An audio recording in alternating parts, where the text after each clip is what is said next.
last year, and I changed we are the same person. So I'm very excited to be talking to everybody. As everyone knows, I love puppy raisers and I love puppy raising. And even though I'm back in the training department, I still do everything with puppy every chance I get. So today we're going to talk about my department, which is Canine Development. How many of you know anything about Canine Development? Wow, a lot of people are new to this. Okay, so this program was started about a year ago, a little over a year ago, when the organization was looking at ways to increase the success rate of our dogs in working careers. So we were just talking about some ideas we had, and one idea was if we had a program that was not quite so rigid in timeline and had more flexibility, and had a lot of experienced instructors on it who have had a lot of problem solving. So that was kind of the genesis of the Canine Development team. And that they asked if I would be interested in leading that team, and I said I would because I have always thought our dogs are really nice and our dog population is wonderful. It's out of all the guide dog schools I've been at, this is my favorite dog population. And also, you know, they have great raisers that really put in a lot of work. And I felt like we should be having more dogs in working careers. So I was very excited to take this on. Let's see if I can mess this up. Okay, so what is the team? It's a team of experienced instructors. Like I just said, we are maximizing placement in working careers. We have 50 plus years of experience combined between me and the other instructors. There are 2 certified instructors on our team, me and Jonathan, and then a dual certified guide dog service dog instructor is Marissa. So Marissa is able to train and place both guide dogs and service dogs. Jonathan and I just train guide dogs. And we also have 2 apprentices. That's new from probably the last, I don't remember when they joined our team, but I think Sam Holden joined in around the holidays last year, and then Victoria, who's here, so where's Victoria? Hi. She's in the back. So Victoria is our brand new apprentice who started in February, and she's great. We love having apprentices on the team because not only do they also get to do a lot of problem solving and watch it being done, but they also get to work dogs when we're all busy doing something else. So we love our apprentices for sure. Okay, so how does this team work? Whoops, I already screwed it up. Okay, so when a dog is at, thank you. Is this one on? It will be in a second. I'm almost loud enough, but not quite. It never fails. Like I have never ever done a presentation without something not working. There we go. There we go. Now it's on. All right. So when a dog is at the point of career transfer, that means that either guide dog or service dog, the dog has gone as far as the instructors think that it's able to go, and it's not progressing anymore, and they do not think the dog is viable for their program. Then our team gets to evaluate the dog and say whether we would like it on our team or not. But I do want to point out that dogs have always moved from guide to service and service to guide without this team, like even before we existed. So if the guide dog team has a dog and it's a really nice dog but it just doesn't like the harness, or it's a really nice dog but it just does not want to pull forward, it wants to walk by the handler's side, that's a dog that might go directly to service dog because it's a better fit. So if you ever hear about a dog that's transferred because it's a better fit for an alternate program, then that's the reason. It means that it was never offered to us, it was just moved, and that's fine with me. We get offered plenty of dogs, so if they have somewhere that they would rather put the dog, that's fine.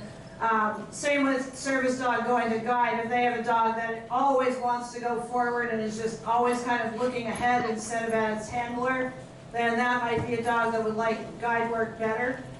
So they might just put it on one of the guide dog teams and have it not come to our team. Okay, this is the interesting part. I'm sure all you guys are very interested in hearing. Because we don't accept every dog that is offered to us. We only take about 50%. And the reason is because in our experience we can fix some things very often and other things we cannot fix hardly ever. So It's just thinking about where to put our resources. These are the ones that we usually do take. Distraction, that is probably the #1 reason that dogs are moved into our program. Very common. We all know why dogs are distracted. It's because the world's full of interesting things, and basically everything we're telling them to do goes against dog instinct. So don't sniff that, don't say hi, don't jump on the other dog, don't pick up the food from the ground. Like, all of those things go against really strong instincts. So we have to give the dogs really good reasons to do what we want instead of what they want. But nevertheless, a lot of distraction is able to be overcome. The one that we don't take into our program is severe reactivity. So what reactivity is usually barking, growling, hackling, the kind of thing that if your puppy does it in public, everybody's like, like, those we usually don't. And the reason is because that is a very strong emotion in the dog that's producing that reaction. And a lot of times we cannot overcome it no matter how much we do. Or we get better, but then we go a new place and the dog sees a new dog and the old reaction comes back. We can't have that as a working dog because the public perception is that it's aggressive. So, because it looks aggressive. And I think it's usually kind of fear-based, but the appearance is aggressive. So those we usually don't take. Regular friendly dog distraction, like, oh, I'm working, but I see a dog, I want to go say hi. That we usually do take, because that we have a very good chance of getting over. And if you ever see in a training report from us that the dog continues to have a strong emotional reaction to dogs, that is not good. A strong emotional reaction means that when the dog sees another dog, they'll kind of elevate, like, like they're looking at the dog like, I want it, but I know I'm supposed to go forward. So that's a dog that's trying really hard, but is really struggling with instinct inside, and it is making good choices, but it's very tenuous. And whether it can make those choices when it's with a handler who's not a professional, sometimes we just don't think it will be able to. So those are the dogs that don't make it through our program because of distraction. In my head, I make a distinction between instinctive and opportunistic distraction. This is only my term. You'll never find it anywhere in the book, so take it for what it's worth. But instinctive to me is something that's really in the dog, and like, I cannot really make that big a difference in the dog's feelings. Opportunistic is, I can, so I will. Like, I can say hi to this dog, so I will. But if you give me a reason to go forward, like, I can easily just not do that if it's better to go forward. So that's how I think of it, and it's pretty predictive of whether we'll be able to make the dog successful or not. And that's all kinds of distraction. We get dogs transferred for dog is probably the most common, but scent and social distraction of people and small animal, all of those are frequent reasons dogs come in our program. I'd say like 50% of the time that's the reason. Mild body or equipment sensitivity, those are dogs who, like, when I put the harness on, they'll kind of go like, like put their head down. If I hold it out in front of them and say, do you want this? Then they're probably going to go, no, I don't. But when you actually get it on them, they like working. So we don't want any dog to hate its equipment and hate its life while it's working. But if it's just that one moment when the harness goes over its head that it's not the dog's favorite, then we can usually work around that, because even I do not love every single thing about my job, believe it or not. I love like 95% of it, but there's 5% that I could do without happily. But overall, I love it. So if the dog overall loves its job, and all it does is have a little discomfort with the handle or the harness, we can modify the equipment sometimes so the handle doesn't touch the dog's back. We can feed it a treat as it goes over their head. And most of all, we just don't make a big deal out of it. We're like, here's your harness, here's your treat, good dog, forward. And if the dog kind of shakes it off as soon as it's on and doesn't worry about it anymore, that's a dog we will still use. And also, the other thing is, I've graduated so many dogs with that issue and had them not come back for it, and they've had a full working career, that I'm not worried about it. Like, it looks terrible to some instructors, and they feel bad because they think the dog doesn't like the harness, and it may not like that one moment, but as long as it likes the work, then I'm okay with 1 second of, I'd rather not do this now, I love it. So we get a lot of those too. We also get a lot of dogs that don't like the infinity collar, but they sometimes need it for management. So that's like a tricky area, because if the dog is a little challenging on leash, as many dogs are, because they're young, confident, strong, athletic dogs, then we have to figure out if we can either get them comfortable wearing the infinity collar, or if we can manage them without the infinity collar. So that's what we're looking at when we take a dog with that kind of issue, because we know some of our dogs can be, a little excitable at times. Even guide dogs that have graduated can be strong on leash sometimes, and we do like to be able to give the person something to make that easier, especially for the first 6 months to 1 year of the working team. After that, it usually gets better, but they do need something a lot of the time. So that's pretty common. Body handling, we haven't had one of those in a while, but if it's just a dog that's really squirmy or really, fear flights away from body handling, that can usually be fixed, unless it goes along with a lot of other stuff.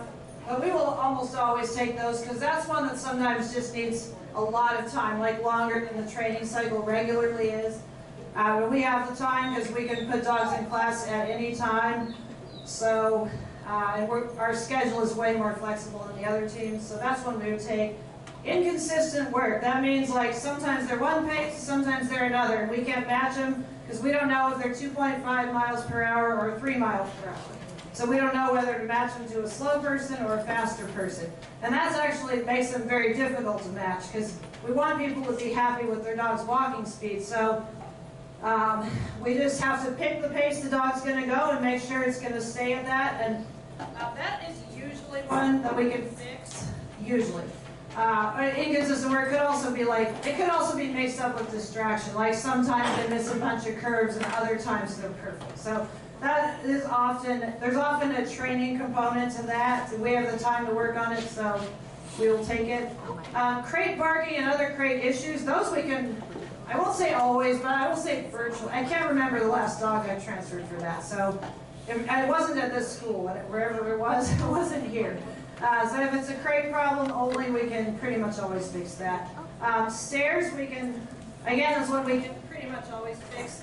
The only times we can't fix a stair problem are if it goes along with an elevation problem too. If the dog is fearful on the drop-offs, that's when that combines with fear of stairs, that's an overall soundness issue that is really hard to fix. So if it's just they run upstairs, or they're hesitant on stairs, or they won't stay next to you on stairs, we get a fair number of those, and so far, have we transferred anyone? I think we've fixed or are fixing. We have not yet transferred a dog for stairs. Oh, yes, I did. Never mind. There were other issues involved in that one too. They could have been there a really long time. It was hard to match. So we did do one. I still think I could have fixed the stairs, but yeah, it's always the whole dog. It's not just the one thing. Okay, so these are the ones we usually don't take due to poor prognosis. Suspicious barking. Does anybody not know what suspicious barking is? Everybody knows what it is. Good.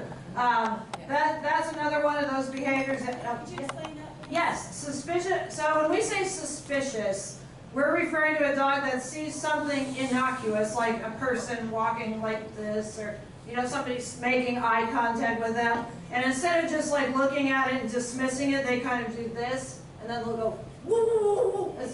It's not like an excited bark. It's like the alarm bark, and the dog is usually afraid of it. Or they might be conflicted, they want to look at it, but they don't want to approach it. A few of those incidents don't mean the dog's not going to make it. Most dogs in their life have been fearful of something, and most dogs have barked at something. So 1 or 2 or even 3 doesn't mean they won't make it. If there's a pattern of that, though, then we can't fix it, because then that's kind of that's the dog's reaction when it's scared of something, and that's not an acceptable reaction to a dog that has public access, because it scares people. It sounds like it's growling, or sounds like it's maybe aggressive. Moderate to severe equipment sensitivity. That's a dog that, if you pick up the harness, runs into the corner and is like putting its face down to the floor, like, or the one where you put on the harness and they won't move. Even if you elevate the handle, that is a dog welfare issue because we don't want them to be miserable. I'm okay with them not loving 5%, but it's not okay with them hating their life when they're wearing the harness. So, and also we can't seem, if it's really bad, that's one that we can't fix. So that I've never seen fixed consistently by any school anywhere. So if it's that, then they're going to have some other career. Maybe they can wear a service dog coat, but if they can't wear a service dog coat either, then they're looking at some other type of career, not guide or service. Moderate to severe fear reactions. That's like if a dog is afraid of something and tries to run away from it and doesn't want to go up to it, or takes a very long time to recover. Again, a few of those are okay because sometimes dogs during the adjustment here, they're not sure what's going on, or they're a little insecure because they're new. But if they have a bunch of those things, then it's not fair to subject them to the pressure of having to make decisions where they're going to be scared a lot, and it's also not safe for the handler. So that could be fear of anything. It could be fear of drop-offs, fear of people, fear of tight spaces, fear of novel objects. Sometimes it's combined with suspicious barking, sometimes not. But fear is one we can't fix. So I've had some really nice dogs that I had to let go because they kept having fear reactions and things, and I could not get them over it.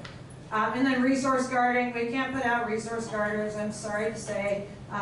They can be really nice otherwise, but again, because it has a component of aggression to it, we really can't put out anything that has anything that is perceived as aggression.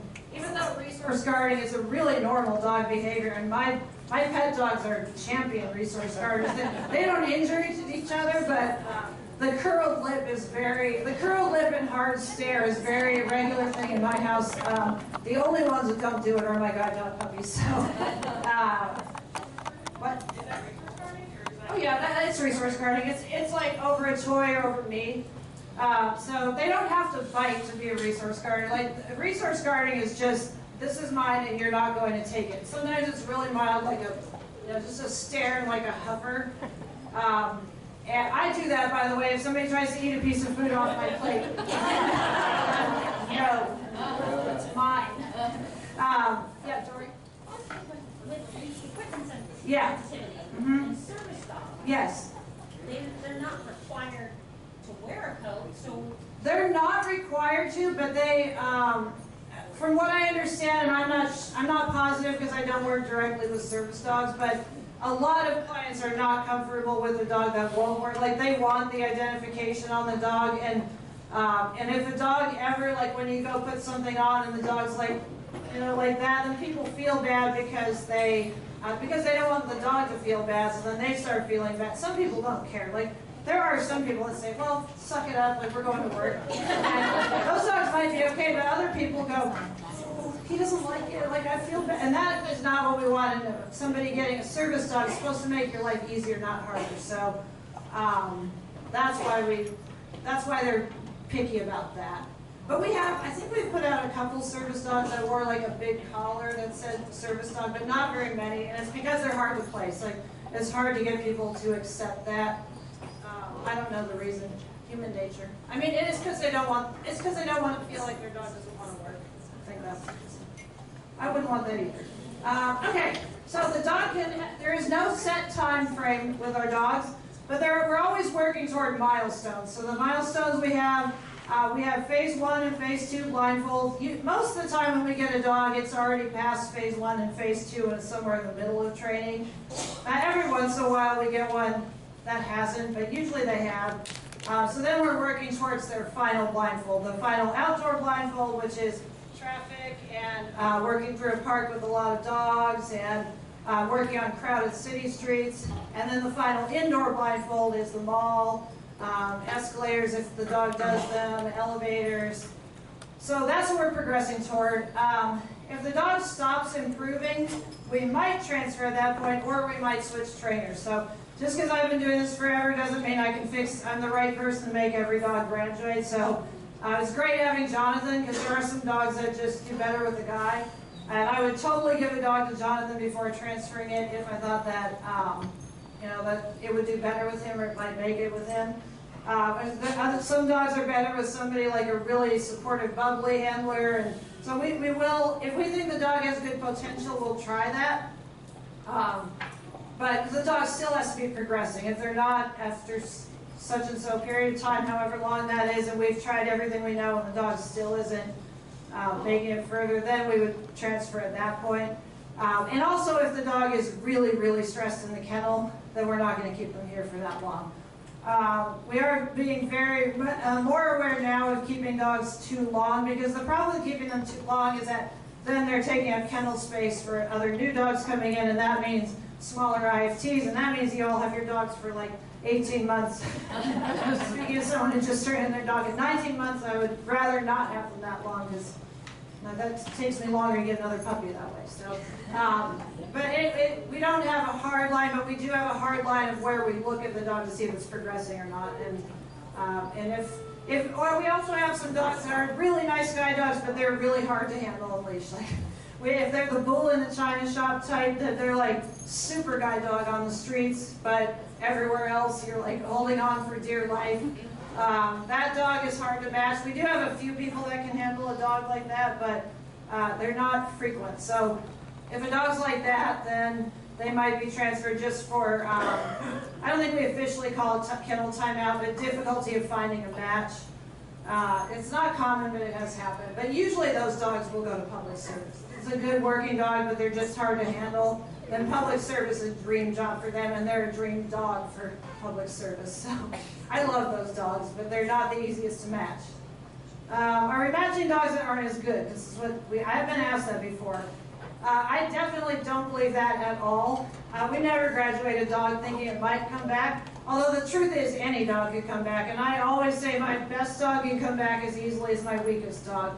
There's a dog right now that I graduated at Leader Dogs, and it's almost 11, and this dog, I was going to transfer it like when class started, and this lady came into class, she wanted a golden so bad. We only had one golden, and it was this one, and I was like, well, it's technically past everything, but I think this is probably one of the weakest guide dogs I've ever had. Like, it doesn't like making decisions, it's not all the way comfortable around traffic, but we gave in because it had passed all the stuff, so we matched with this lady, and not only did it work, but she's, like I said, the dog's turning 11. The lady was on Facebook the other day saying, this is the best dog I've ever had. Of all the dogs I've ever had, this is the best one. And she actually ended up living in a big city and working in a big city. And she's totally blind, like she needed a good guide dog. So she believed this dog was the best dog, so she made it the best dog. And like, now it is the best dog. So, and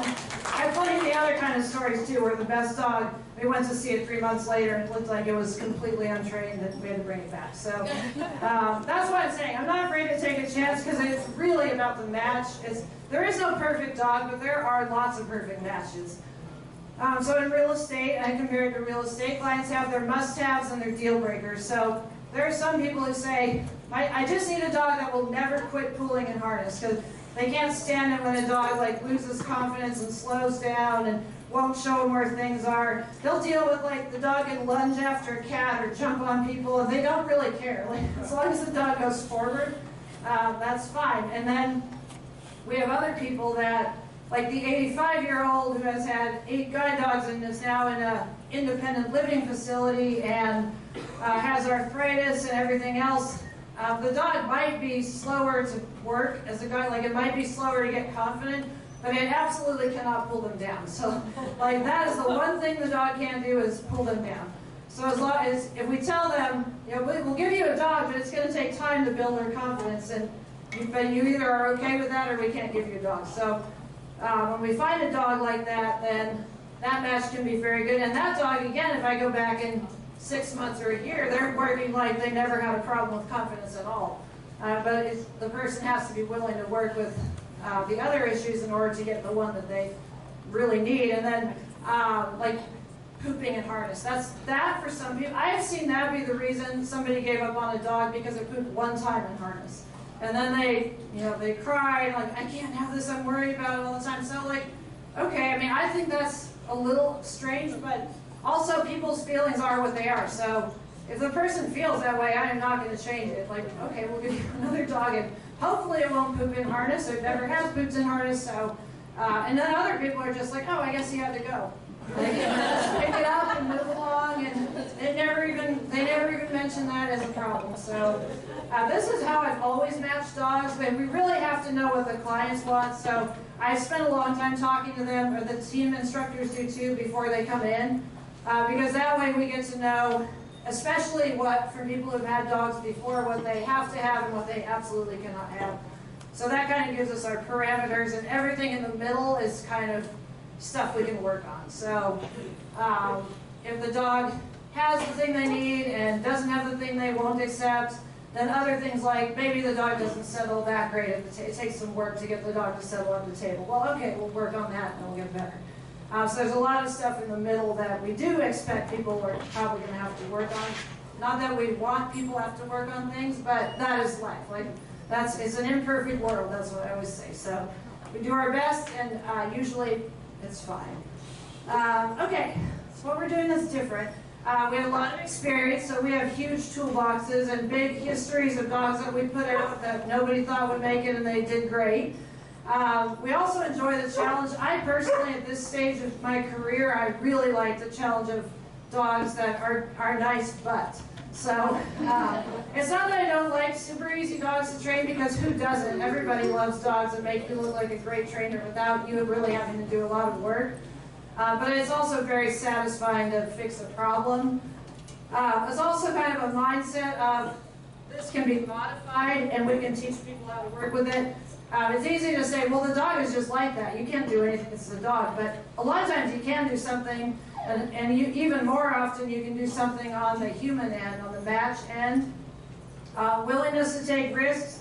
Again, like I just said, I'm totally willing to take a risk because most of the risks I've taken work out. So, and a lot of the times when I was sure that the dog would make it and be successful, they weren't. And because of some factor we didn't know about, either the person or the dog or the match.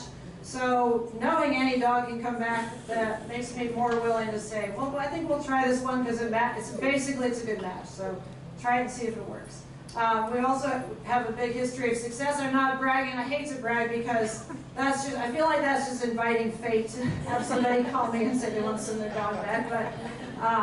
But so far we have been really successful. We have not had a dog come back yet, which is actually the longest streak I've ever had in my whole career. So now I'm tempting it even more. I've also never won the lottery, just to show that I don't believe that I can affect anything by what I say. And then believe that a dog doesn't have to be perfect for everyone, just for one person. Because yeah, some dogs that we put out, if we hand them over to somebody who doesn't know them and ask them to work the dog, they will look like a disaster. But that doesn't really bother me because I know that the person we're giving it to is not going to handle them the same way, so don't worry about it. Okay, our classes. We have had two, is that right? Oh, we've had 2 classes, but I had 3 classes. That's complicated. But Canine Development classes, we've had 2. January class was shorter because we squeezed it in at the last minute. We initially weren't really sure how often we would have dogs ready. What we've come to realize is we pretty much always have dogs ready because all our dogs are at different stages. And so from now on, we're just going to build our classes into the regular calendar. So our next one's November, December. But we also do home placements, and we also assist with other classes. So like the May class, the May-June class, they didn't have a manager because Alice had her baby, the other manager left, and I'm in this position. So I agreed to manage that class, but it was one of the regular guide dog teams. So we put in like, I think 4 of our dogs and 7 in this big class. So we put some of our dogs in there. Marissa's managing the next class, which starts on Sunday. We're putting some of our dogs in there, some of the team dogs. So we also do home placements. I think between the 3 of us, we've done 4 or 5 home placements this year. And also our dogs can go into other teams' classes. So I think in the beginning people were hesitant to take a dog from our team because it was a problem dog. But when they end up in a pinch and they're like, oh, I don't have a dog at this pace, can we look at this dog? And we say yes, and then they use it and it graduates. So now I think people are more likely to look at the dogs that we have if they don't have what they need in their string, or hopefully before the class so that they can kind of know the dog before people come in. So that's how classes work for us. We do have regular classes, but if your dog's on our team, it could be matched at any time. These are our outcomes so far. So these 35 dogs, these are dogs that have reached their final career destination. And we also have a whole bunch that haven't reached their final yet. So I think we have, Victoria, how many dogs do we have? 21 or something like that? We have a whole bunch, and a bunch are going into the, or not a bunch, a few, 4 to 5 are going into this class that's coming up. So guide dogs, we've had 16, that's not the right percentage. Okay, look at the numbers in parentheses. I somehow screwed up the math. Okay, so look at the little numbers in parentheses, and also the pie slices are accurate, the numbers are not. 16 out of 35 have become guide dogs. So those 16 dogs that were at the point of career transfer, and they all graduated and they're all out. A 1 service dog, we were initially going to do both, but Marissa's the only one on the team who can train service dogs, and anybody who knows Marissa knows that she has a lot of other jobs here too. She does marketing, she's involved with Beyond the Dark and the new production dog, so, and she has also assisted the service dog team with placements, and she just can't carry the same dog numbers as we do, the other instructors, and then the rest of us can't train service dogs. That's why we've only had 1. We do have some more coming up though. Public service, we've had 10. All of those dogs were the good workers, but too strong on leash for regular people to handle. That we just couldn't match, so that's fine. I think public service is a great career. Skilled companion, I think that's his 3. I do not have the right glasses to read from where I am, but. And then adoption, we've had 5. That's either razor adoption or public adoption. So most of the dogs have gone on to do something, and a huge chunk of them have gone on to have working careers, and the percentages will be higher after this next class. So that's a lot. It's a lot of dogs salvaged, so I feel like we're doing a pretty good job. Okay, success stories. These are just 3. We're going to do really quick. So on the left is little Ember. How many people know Ember? Ember was our little tiny dog. She weighed 37 pounds when she came in. And she was transferred to our team for a little bit of harness sensitivity. Like she would back away if you held it in front of her and asked her to put her harness on. And she also had what we call a left tendency, which means that she walked really far to the left of the travel line, and if she was crossing a street, instead of going straight to the curb, she might go out into the intersection. So that was, the hardest thing was not a big deal. That was actually pretty easy to fix because we just did what I said before, and just feed her treat, put it on, and then go. And like, if you didn't make a big production out of it, then she didn't really care. So it was only if you like made a big deal out of it, like, here's this thing, what are you gonna do with it? Then she would be like, why are you being weird? I'm gonna go. But once she was in it, she loved working. She's fast, and she has good drive. She likes to pull. The left tendency just kind of fixed itself. I actually don't know what we did to fix it. We gave her an offset handle, which is the handle that has a little bend in it, if you guys have ever seen that. And that helped a little because it put more space between her and her handler, her instructor. And other than that, I don't know what we did. She just started crossing straight and never stopped. So we matched her in our last class, and we actually matched. She's a very small dog, like down here. I had to have an extra long handle. It still wasn't long enough, but her handler was very short, and they matched perfectly. And they actually got through class. They didn't have a single problem, like, at all. And they had got home, and they have not had a single problem at all. So again, knock on wood, because they've only been home like a month, but that was a dog that was ready for transferring out. And she'd done a couple weird things in training too, like a couple times somebody bent over her to say hi, and she kind of went backwards with her tail down, like, okay, it's a little bit weird, but we told the student how to put on her harness, just like we did, and she never had a problem. She never would think that her dog had a harness problem at all. If we told her that she did, she would be shocked. So, in the middle is Sugar. Sugar's a very good girl. We got her for dog distraction, and her distraction was she had a really good trained response. So like, she would see a dog and she knew what was expected was for her to go forward, but her hackles would go up, and she, like, everybody was worried because, like, she's making a good choice, but her hackles are up, so that shows she has some emotion there somewhere. So is it going to break down with the student or not? So with her, we didn't really do anything different. We kept her in training longer. We reinforced good decisions. She stopped doing the hackling. People are still a little bit worried because she has the history, but then they ended up putting her in class with, I think, a first-time guide dog handler, and they did not really see much of this dog distraction in class. A little bit, but most dogs have a little bit, so it wasn't outside the norm. And she graduated, went home, and the alumni advisor just saw her like a month ago, and I was talking to her, and she brought this up on her own. She said, I just worked with this team, and I saw this dog that I heard had some horrendous dog distraction in training, but I don't believe that it actually did, because it lives in an apartment complex, there's dogs all over the place, and she said that she never saw the dog look at another dog, not one time, and she said, did it really have this in training? And I said, yeah, it did. So we didn't really do anything other than keep it longer and let her grow up a little. Also, I actually bumped into the graduate's daughter randomly in a store while I was training another dog. And she told me about her mother's fantastic guide dog, Sugar, and how she was perfect and everybody loved her. And she asked if I knew her, and I was like, yep. She was one of ours, and yes, she's always been wonderful. That's what I told her, because she has always been wonderful. Then the one on the right is Ace. Laura raised Ace, and she gave me permission to talk about him. So we got him because of a stare fear, and he did have a stare fear, and he had it in puppy too with Laura, and they tried to work on it, and it got better, and then it would come back, and it got better, and it would come back. And it was pretty bad. Like, the first time I saw it, I thought, this is the stare problem I can't fix, because he was really afraid. Like, we'd go up to the stairs, and he would go really fast the other way.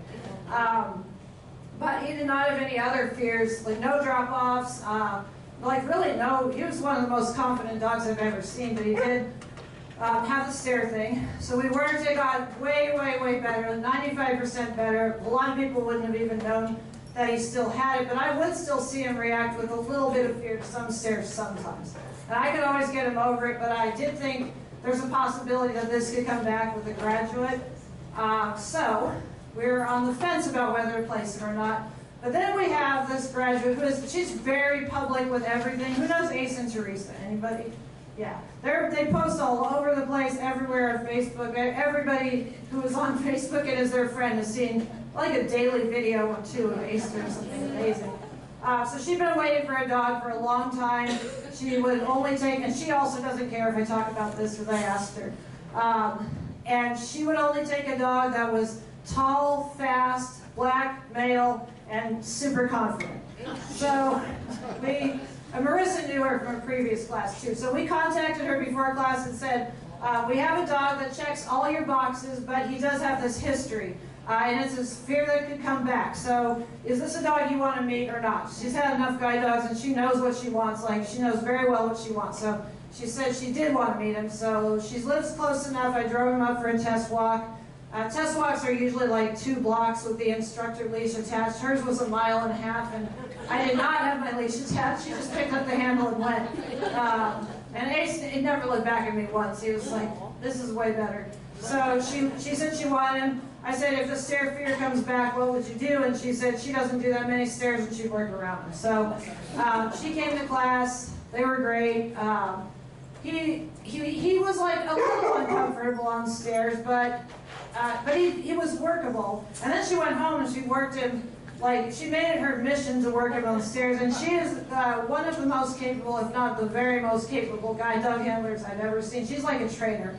I wish I could send her a couple of my dogs to work on in her spare time and she could send them back. Because, I mean, I've seen videos of him doing all kinds of stairs and I would never think he had a problem. So that's both the match and it is fixing the problem, but it wasn't fixed all the way. If I get into somebody else and they were afraid on stairs, or it was really important that they do stairs, that would have been a risky match, but because we put him in the exact right spot and she didn't really care, if he did get a fear of stairs, then it worked out. So those are 3 really good examples of how we fix and how we match around and how they end up being happy endings for everyone. And I meant to have more time for questions, but I've talked up to my end, but can I have like 2 or 3 more minutes? Does anybody have questions? Maybe nobody does. Out here. Oh, wait, okay, yes. What is the process of becoming a certified instructor? Oh, that's a good, well, most people started as working in the kennels because we like to get to know people before bringing them on as an apprentice, and that gives them a chance to work with the dogs and see how the place works and shadow instructor teams and see if they actually want to do this as a career. We have apprenticeship openings, not very often. I think we've hired 6 or 7 or maybe 8 apprentices since I've been here. I don't actually count, but it's not very many, and they're very competitive. The things we look for are passion for the job. You have to really want to do this more than anything else, and also people skills. Because even though this job looks like it's about dogs, it's really not. It's way more about people. Dogs are pretty easy compared to people. So you have to like people. If you don't like people and like working with them, you would hate this job. A lot of it is working with people. The thing that would make you more competitive is, well, puppy raising is one. Any background doing anything with people, like teaching in any capacity or mentoring or volunteering, any of those make somebody more attractive as a candidate. But as most people have college degrees, but not everyone, and it doesn't matter what it's in if you do have one.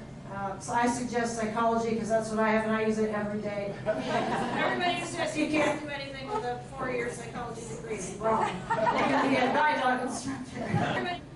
All right, thank you guys for coming. Thank you so much.